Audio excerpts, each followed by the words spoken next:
अस्सलाम वालेकुम प्रोफेशनल्स। उम्मीद करता हूँ आप सब खैरियत से होंगे। बिस्मिल्लाहिर्रहमानिर्रहीम। आज का हमारा टॉपिक बहुत इंटरेस्टिंग सिनेरियो है। इसमें यह है कि हमने आज टाइम वैल्यू ऑफ मनी का कॉन्सेप्ट इन डिटेल डिस्कस करना है एक सिनेरियो की फॉर्म में। ठीक है, तो सबसे पहले सवाल ये है कि जब भी बैंक हमें अपना लोन स्केड्यूल देता है, ठीक है, उसको हम प्रेजेंट वैल्यू नहीं करते, क्यों नहीं करते? उसके मुकाबले में कोई आम बंदा या आम कंपनी हमें लोन दे, ठीक है, या हम हमें कहे यार पेमेंट्स मुझे किस्तों में कर देना, तो उसकी हम फौरन से प्रेजेंट वैल्यू निकालते हैं। बैंक के केस में क्यों नहीं निकालते? ये एक डिफरेंस हमें पता होना चाहिए। तो हुआ कुछ यूं कि एक कंपनी से मैंने लोन लिया, ठीक है, 1,000 रुपए। उसने कहा कि यार मुझे हर साल 200 200 200 करके 5 सालों में तुमने पेमेंट पूरी कर देनी है। तो अब मैं इसकी क्या ट्रीटमेंट करूंगा एज पर आईफरस 9? और दूसरी तरफ मैं बैंक से लोन लेने गया, ठीक है, 1,000 रुपए का।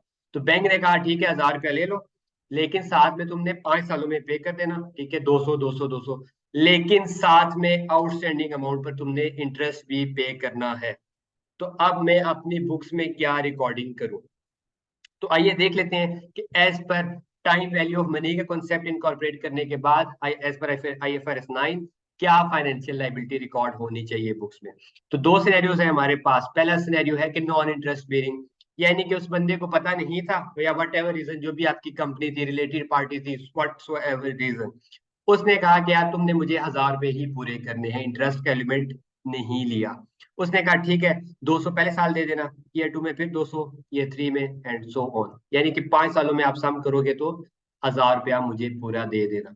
उसके मुकाबले में बैंक के पास गया, इंटरेस्ट बेरिंग फाइनेंशियल लाइबिलिटी। तो बैंक ने कहा भाई ठीक है, 200 200 5 सालों में दे देना, लेकिन साथ में आउटस्टैंडिंग अमाउंट पर इंटरेस्ट पे करते रहना।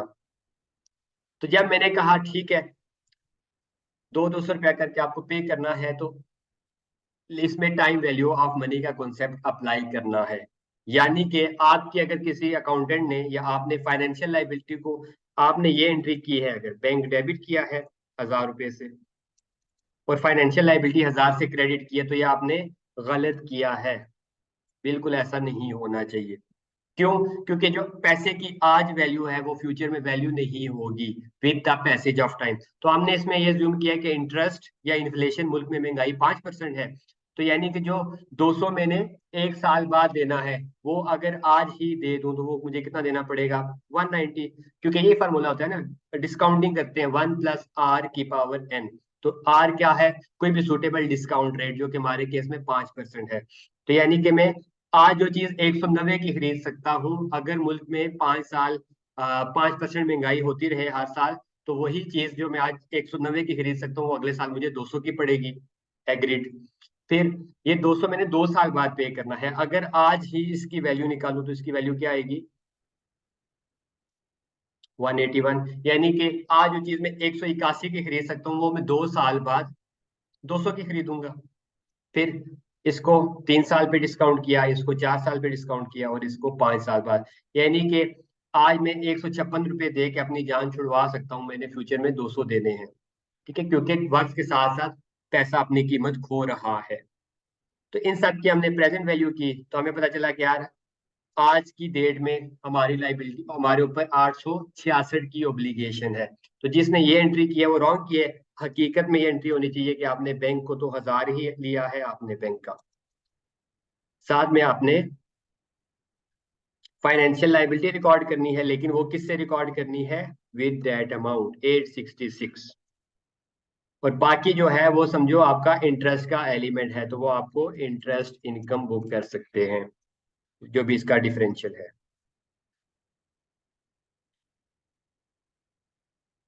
ठीक है, 134 की इंटरेस्ट इनकम बैलेंसिंग पीरियड। यानी कि आपकी जो ऊपर आज लाइबिलिटी है वो 866 है, इस पे आपने टाइम वैल्यू वाला इंटरेस्ट इनकॉर्पोरेट किया, तो आपने 200 की पेमेंट की। ठीक है, या इसमें देखें आप, पेमेंट हर साल 200 200 200 बराबर है, जैसा कि उस बंदे ने हमें कहा था, बिल्कुल। लेकिन हम being accountant and time value of money का कॉन्सेप्ट कंसीडर करते हुए हमने उसकी पहले उसको डिस्काउंट किया एक सुटेबल रेट पे, फिर उसकी कंपाउंडिंग करते जा रहे हैं साथ साथ।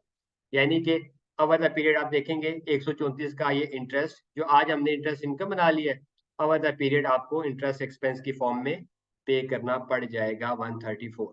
सो जब भी इस तरह की लाइबिलिटी आती है जिसमें इंटरेस्ट का जिक्र नहीं किया जाता, तो ऑडिटर दो चीजें सोचता है या अकाउंटेंट दो चीजें सोचता है।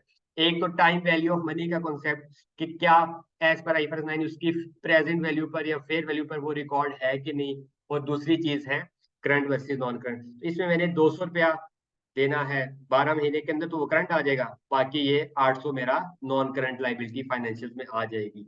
यानी कोई आम बंदा मुझे लोन देगा तो मैं दो काम करूंगा, एक तो करंट नॉन करंट वाला, लेकिन उससे पहले उसकी टाइम वैल्यू कंसीडर किया करूंगा। उसके मुकाबले में बैंक के पास जाता हूँ तो बैंक मुझे जो भी एक टेबल बना के थमा देगा कि यार आपने ऐसे ऐसे पेमेंट करनी है, मैं उसकी पेवी नहीं करूंगा। क्यों नहीं करूंगा? क्योंकि बैंक ने पहले ही वो काम किया होता है। कैसे किया होता है आइए देखते हैं। बैंक ने कहा ठीक है भाई, तुम मुझे 200 यानी हर साल पे 200 रुपये पे करते रहना। मैंने कहा बिल्कुल अच्छी बात है, लेकिन उसने कहा कि यार आउटस्टैंडिंग अमाउंट पर तुम मुझे इंटरेस्ट भी पे करोगे। तो पहले साल मैंने उससे 1000 रुपया लिया, ठीक है। 1000 रुपया लेने के बाद मैंने 1000 रुपया साल के पहले साल के आखिर तक आउटस्टैंडिंग रहा, और साल के आखिर में मैंने उसको 200 की पेमेंट करनी थी। तो 200 की पेमेंट के लिए उसने कहा यार 1000 रुपया पूरा साल आउटस्टैंडिंग रहा है, तो 1000 रुपये पे तुम 5% के हिसाब से 1000 का 5% लिया तो 50, यानी कि तुम मुझे 250 की पेमेंट करो। ये देखें 250 की पेमेंट आ रही है। फिर 1000 में से 200 चला गया तुम्हारा ये, और 800 रह जाएगा। 800 में से अगले साल फिर 200 दोगे 600 रह जाएगा, फिर 200 करते करते अगले साल 5-6 साल के आखिर में जीरो रह जाएगा। तो कहने का मतलब ये है कि 8000 पे उसने इंटरेस्ट चार्ज किया, फिर आप अगले साल 800 आउटस्टैंडिंग है तो आउटस्टैंडिंग प्रिंसिपल पर फिर वो इंटरेस्ट लेगा। तो 800 पे 5% लिया 40 का इंटरेस्ट, यानी 200 मैंने ये पे करना था, 40 ये, तो मैंने देखें यहाँ पे 240 की पेमेंट की है। इसी तरह फिर 600 आउटस्टैंडिंग रह जाएगा क्योंकि 200 पे कर चुका हूँ प्रिंसिपल, तो 600 पर 5% ले तो 30 आ जाएगा, और 200 वो 30, 230 की पेमेंट एंड सो इसी तरह आखिरी साल में 200 आउटस्टैंडिंग है, 200 पर 5% इंटरेस्ट लिया तो 10, 200 प्रिंसिपल पे करना है और 10 इंटरेस्ट पे करना है, तो 210 की पेमेंट हो जाएगी और आखिर में आपका टेबल जीरो, यानी आपकी लाइबिलिटी खत्म हो जाएगी। तो कहने का मतलब है जब भी आपने बैंक से का स्केड्यूल लिया ना interest bearing loans, interest bearing financial liabilities हमेशा अपनी प्रेजेंट वैल्यू पर आती हैं। ये लिखी हुई है बात। इंटरेस्ट बेरिंग फाइनेंशियल लाइबिलिटी की फेयर वैल्यू हमेशा present value, her at a given point in time वो अपनी प्रेजेंट वैल्यू पर आती है। तो यानी कि आपको अगर कोई गरीब बंदा या आम बंदा या कोई भी कंपनी आपको कर्जा देती है, कर्जे हंसना, तो उसकी आपने इस तरह की पीवी निकाल लेनी है for to consider the interest का element and time value of money. उसके मुकाबले में बैंक में आप बैंक से अगर कर्जा लेते हैं तो उन्होंने ये काम पहले ही कंसीडर किया होता है, टाइम वैल्यू का इंटरेस्ट बेरिंग होते हैं। तो उस केस में आपने क्या करना है, आपने 1000 रुपए की फाइनेंशियल लाइबिलिटी रिकॉर्ड करनी है। यानी इसने यहाँ पे हमने 866 की लाइबिलिटी रिकॉर्ड कराई, इस केस में हमें उसकी 1000 रुपए की लाइबिलिटी रिकॉर्ड करानी है। क्यों? क्योंकि time value of money already incorporated है। तो यानी कि बैंक से जब भी लोन ले तो वो जो लोन स्केड्यूल देगा बस हम उसके साथ एग्री करेंगे, ठीक है। और टाइम वैल्यू ऑफ मनी का कॉन्सेप्ट पहले का ही इन बिल्ट हुआ होता है। तो हमने सिर्फ बीइंग ऑडिटर या अकाउंटेंट सिर्फ एक चीज देखनी है कि करंट वर्सेस नॉन करंट। ये मैंने 250 रुपया उसको पहले साल में पे करना है तो ये मेरा करंट आ जाएगा, बाकी मैंने 900 रुपया उसको अगले सालों में पे करना है साल के बाद, तो ये मेरा नॉन करंट का पोर्शन बन जाएगा। तो हमेशा ये इस बात की एहतियात करनी है कि जब भी हम बैंक से लोन लेते हैं उसकी प्रेजेंट वैल्यू नहीं करते। क्यों नहीं करते? ये मैथमेटिकल लॉजिक आपके सामने है। देखिए पहले साल 250 पे किया,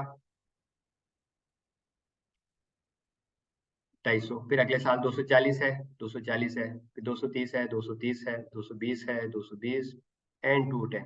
यानी कि बैंक का की जो कैश फ्लोज है उसकी प्रेजेंट वैल्यू करूं तो वो मेरे पास 1000 रुपए का लोन बनता है। इसको मैं दोबारा से प्रेजेंट वैल्यू नहीं करूंगा। आप इस मैथमेटिकल टेबल में अगर करके देखेंगे तो आंसर गलत आएगा, आखिर में लाइबिलिटी जीरो नहीं होगी। उसके मुकाबले में किसी बंदे ने नॉन इंटरेस्ट बेरिंग लोन दिया हुआ है तो उसकी प्रेजेंट वैल्यू ये आएगी।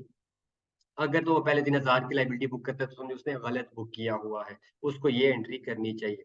जबकि बैंक के मुकाबले के का कोई लोन बुक करता है 1000 रुपए का तो समझो उसने ठीक बुक किया हुआ है बिकॉज वो ऑलरेडी है। तो कैन इन शॉर्ट कि इंटरेस्ट बेरिंग लोन की हम प्रेजेंट वैल्यू नहीं करते। क्यों? क्योंकि वो ऑलरेडी पीवी होती है।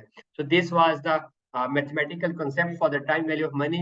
I hope this will be very helpful for us in the future. So thank you so much for watching. This is very interesting scenario. Inshallah next scenario में इससे भी एक इंटरेस्टिंग सिचुएशन के साथ आपके साथ मुलाकात होगी। Take care, thank you so much, अल्लाह हाफिज।